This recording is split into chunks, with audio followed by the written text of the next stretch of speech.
আসসালামু আলাইকুম everyone, welcome back to my channel Tanuja cooking স্টাইলে সবাইকে অনেক অনেক শুভেচ্ছা জানাচ্ছি। আশা করছি সবাই অনেক ভালো আছেন, সুস্থ আছেন। আজ আমি আপনাদের করে দেখাবো আমার মায়ের হাতের সেই স্পেশাল সর্ষে পাবদার রেসিপি। ছোটোবেলায় রবিবার মানেই ছিল মায়ের হাতের এই ঝাল ঝাল মাছের ঝোল আর গরম ভাত। আজ আমি ঠিক সেই পুরনো স্বাদটাই ফিরিয়ে আনার চেষ্টা করেছি। প্রথমে এখানে বেশ বড় সাইজের টাটকা পাবদা মাছ নিয়েছি।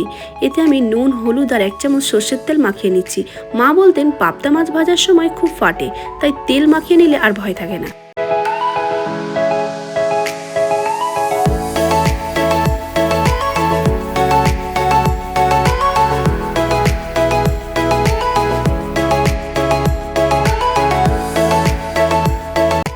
এবার আসি আসল মশলায়।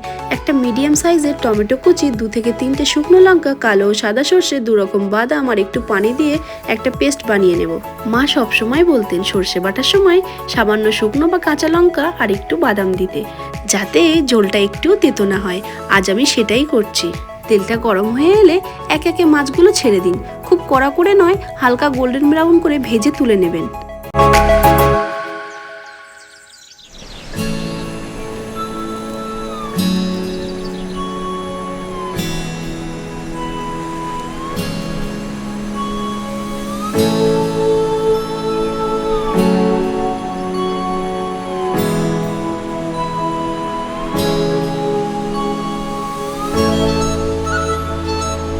এবার ওই তেলেই কালো জিরের ফোড়ন দিয়ে 1/2 কাপ পেঁয়াজ কুচি দিয়ে লাল লাল করে ভেজে নিন।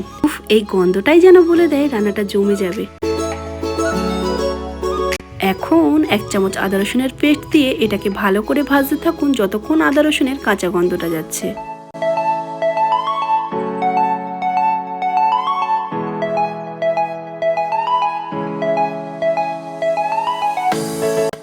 এটাকে ভালো করে ভেজে নিয়েছি। এখন সর্ষে বাটাটা দিয়ে দিচ্ছি।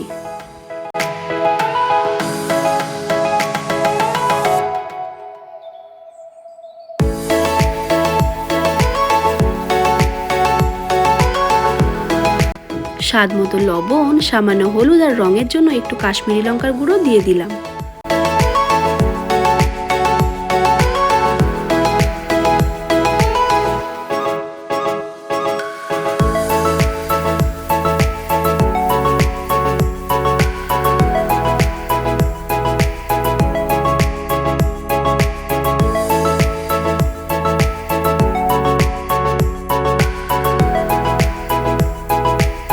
মায়ের টিপস মেনে সর্ষেটা বেশিক্ষণ কষাবো না, জল দিয়ে সামান্য একটু চিনি দিয়ে দেব টমেটোর টক ভাবটা ব্যালেন্স করার জন্য।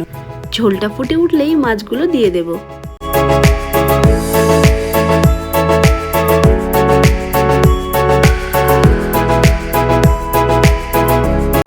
এবার ঢাকা দিয়ে কম আঁচে 4 থেকে 5 মিনিট রান্না করব।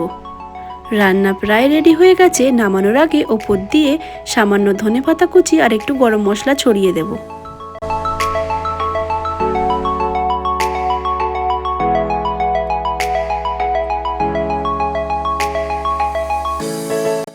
দেখুন কি অপূর্ব রং হয়েছে। আজ মায়ের হাতের সেই স্বাদটা ফিরে পেলাম। আপনারাও বাড়িতে ট্রাই করুন আর আমাকে অবশ্যই কমেন্টে জানান। ভিডিওটি ভালো লাগলে অবশ্যই একটা লাইক করবেন আর সাবস্ক্রাইব করতে ভুলবেন না। প্রত্যেকবারের মতো বলবো, ভালো থাকবেন, সুস্থ থাকবেন। আল্লাহ হাফিজ।